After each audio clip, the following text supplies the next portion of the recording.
The massive, gray halls of the Taverick Institute of Galactic Excellence echoed with the constant murmur of students, cadets, and officers from across the known galaxy. For millennia, this prestigious academy had trained the finest minds and warriors, every species knowing that only the elite survived its brutal programs. To graduate from Taverick was to ensure a high-ranking post in the Galactic Fleet. Failure was almost expected, as less than a quarter of those who entered ever emerged with full honors. Instructor Zral, a tall, multi-limbed Zarkian with emerald scales that glimmered in the artificial lighting, stood at the head of the class. His species was known for its strategic brilliance, its military victories unparalleled. Today, however, something was bothering him. His mind raced through the records for the upcoming evaluations, but one name, one entry, seemed entirely out of place. Cadet Crew 1073. Zral muttered, pulling up the profile. His wide eyes narrowed in suspicion. This name had no documented history of attending any Taverick classes or passing through the Academy's rigorous challenges.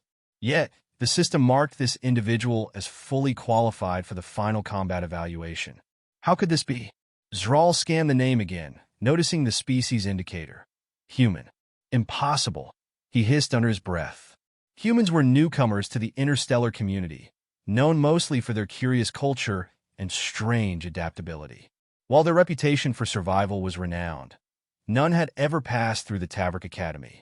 They lacked the intricate understanding of interstellar combat and strategy that only years of schooling could provide.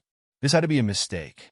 He stormed into the large training arena where cadets were already gathered, waiting for the final combat test to begin. Zral's eyes swept the room.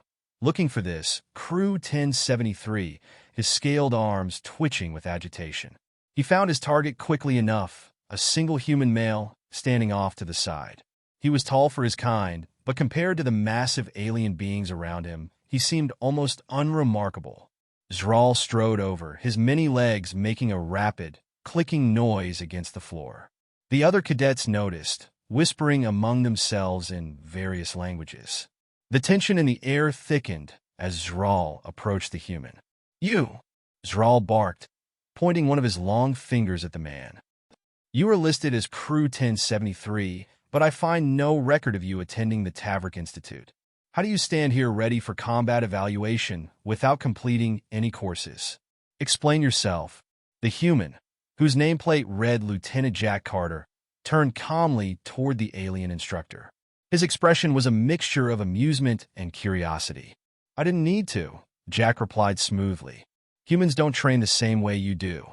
I passed your test without stepping foot in the academy." Zral's eyes widened. "Preposterous.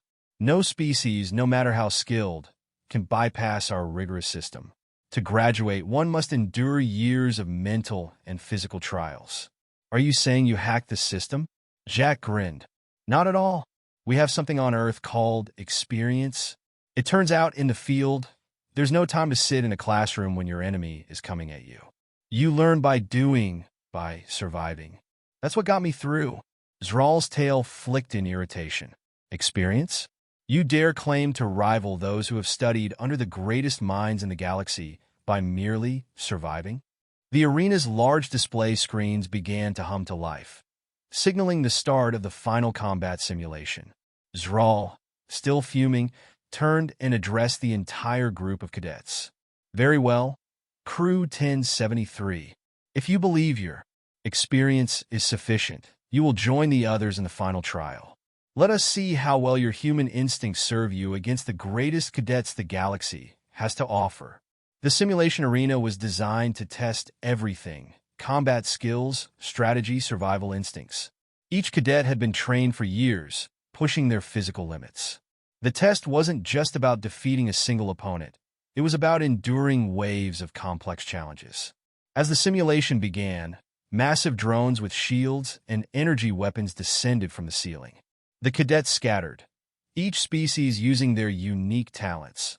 Some had the speed of light, others brute strength, others mental manipulation of the battlefield. But Jack just stood there, scanning the battlefield, his eyes calm. Zral watched, expecting him to fail immediately. A human had no business being in this test. But then something strange happened. Jack moved, not with the frantic speed of the others, nor the forceful strikes of the stronger cadets, but with a kind of fluid grace. He ducked, rolled, and used the environment to his advantage, dodging the drones in a way that seemed almost too natural.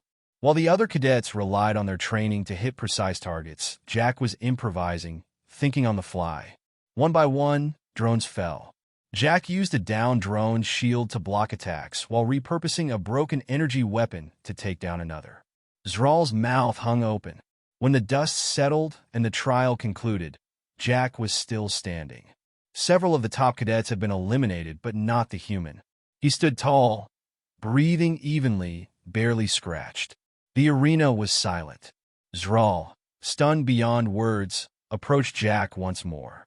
"You did not pass our courses, and yet," Zral struggled to comprehend. "How?" Jack shrugged. "Like I said, experience. Your academy's great, but out there, in real combat, you think on your feet, or you die." Zral blinked. "But this academy is the pinnacle of combat education in the galaxy. How could you?"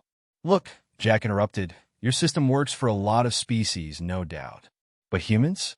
We're different. We thrive under pressure. We adapt. We don't always need years of study. We just need to survive." Zral nodded slowly, his pride wounded but his respect earned. "For the first time in our academy's history, a human stands among the finest. I am shocked, but you have earned your place, Crew 1073. The cadets and instructors alike whispered in awe. Humanity had just rewritten the rules.